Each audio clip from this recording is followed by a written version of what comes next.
जदयू ने इस बार झारखंड विधानसभा चुनाव में अपनी उपस्थिति दर्ज कराने की तैयारी कर ली है। इसे लेकर नीतीश कुमार गंभीर है और उन्होंने बिसात बिछानी शुरू कर दी है। जेडीयू झारखंड में 11 विधानसभा सीटों पर इस बार चुनाव लड़ेगा। 2019 में पार्टी ने 40 सीटों पर उम्मीदवार उतारे थे, हालांकि उनमें कोई भी उम्मीदवार जीत नहीं पाया था। जदयू नेता और बिहार के ग्रामीण विकास मंत्री श्रवण कुमार का कहना है कि जेडीयू सिर्फ जाल बजाने की भूमिका में नहीं रहना चाहता, उसका अपना अलग अस्तित्व है। इसलिए इस बार भी जेडीयू के उम्मीदवार ताल भी ठोकेंगे और पछाड़ेंगे भी। पिछली बार से इस बार में फर्क यही होगा कि जेडीयू एनडीए में रहकर ही चुनाव लड़ेगा। इसके लिए बातचीत चल रही है। बिहार में भाजपा के साथ जेडीयू सरकार चला रहा है, तो केंद्र में भाजपा को जेडीयू ने समर्थन दिया है। इसलिए झारखंड में भी जेडीयू एनडीए फोल्डर में ही रहकर चुनाव लड़ेगा। माना ये भी जा रहा है कि नीतीश कुमार ने झारखंड चुनाव में जय वीरू की जोड़ी उतारने का फैसला कर लिया है। एक तरह से जदयू ने झारखंड विधानसभा चुनाव के लिए सबसे बड़ा दाव खेल दिया है। झारखंड जेडीयू की जमीन भी रही है। बिहार से झारखंड के अलग होने के बाद जेडीयू के झारखंड में कभी 5 विधायक होते थे। जेडीयू विधायक जलेश्वर महतो तो झारखंड सरकार में मंत्री भी रहे। बाद में झारखंड से जेडीयू की जमीन खिसक गई। यही वजह है कि जेडीयू अब अपना विस्तार करते हुए फिर से झारखंड में भाग्य आजमाना चाहता है। जेडीयू के राष्ट्रीय अध्यक्ष नीतीश कुमार जिस कुर्मी बिरादरी से आते हैं, उसकी अच्छा खासा आबादी भी झारखंड में है। अभी तक उस बिरादरी के एकमात्र नेता आजसू के नेता सुदेश महतो ही झारखंड में है। हालांकि अब एक और कुर्मी नेता झारखंडी भाषा खतियान समिति के जयराम महतो तेजी से झारखंड की राजनीति में उभर रहे हैं। जेडीयू को उम्मीद है कि लंबे समय से बिहार का सीएम रहते नीतीश कुमार की एक अलग पहचान है। इसलिए बिरादरी के वोटों को अपने पाले में करने में जेडीयू को कोई खास परेशानी नहीं होगी।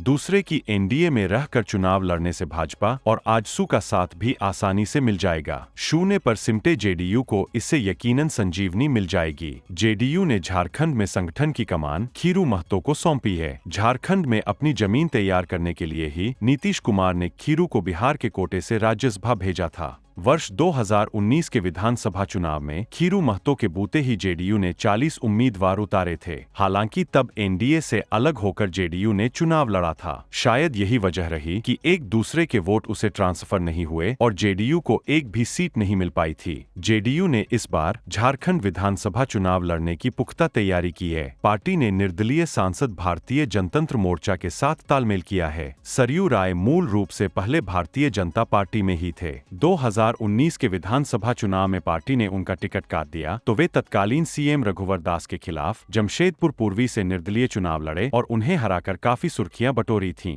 उसके बाद वर्ष 2021 में सरयू राय ने भारतीय जनतंत्र मोर्चा नामक पार्टी बनाई। वे नीतीश कुमार के पुराने मित्र हैं। हाल के दिनों में वे नीतीश कुमार से मिलते रहे हैं और जेडीयू से तालमेल कर विधानसभा चुनाव लड़ने की तैयारी कर चुके हैं। उन्होंने यह भी संकेत दिया है कि सब कुछ ठीक रहा तो वे अपनी पार्टी बीजेएम का विलय जेडीयू में कर देंगे। सरयू राय के साथ आने से झारखंड में जेडीयू मजबूत हो जाएगा और उसे कुछ सीटों पर कामयाबी जरूर मिलेगी। जेडीयू ने विधानसभा चुनाव लड़ने के लिए झारखंड में सीटों के चिन्हीकरण का काम भी पूरा कर लिया है। पार्टी सूत्रों के मुताबिक 11 ऐसी सीटों की पहचान भी कर ली गई है। उम्मीदवारों के चयन का काम भी शुरू हो गया है। इसमें जमशेदपुर पूर्वी सीट से सरयू राय की उम्मीदवारी तो पक्की ही मानी जा रही है। पिछले सप्ताह ही नीतीश कुमार ने जेडीयू की झारखंड इकाई के नेताओं के साथ बैठक की है। बैठक में पार्टी इकाई के प्रमुख खीरू महतो ने 11 सीटों के लिए संभावित उम्मीदवारों की सूची भी राष्ट्रीय अध्यक्ष को सौंपी। बैठक में झारखंड से गए कुर्मी नेताओं ने नीतीश कुमार को सलाह दी कि कुर्मी जाति को अनुसूचित जनजाति का दर्जा दिए जाने को पार्टी मुद्दा बनाए। साथ ही इसके लिए केंद्र सरकार पर दबाव भी डाला जाए। खीरू महतो राष्ट्रीय अध्यक्ष नीतीश कुमार ने आश्वस्त किया है कि इस मुद्दे को उनकी पार्टी के सांसद संसद में उठाएंगे। कुर्मी जाति को अनुसूचित जाति का दर्जा देने की मांग झारखंड में अरसे से हो रही है।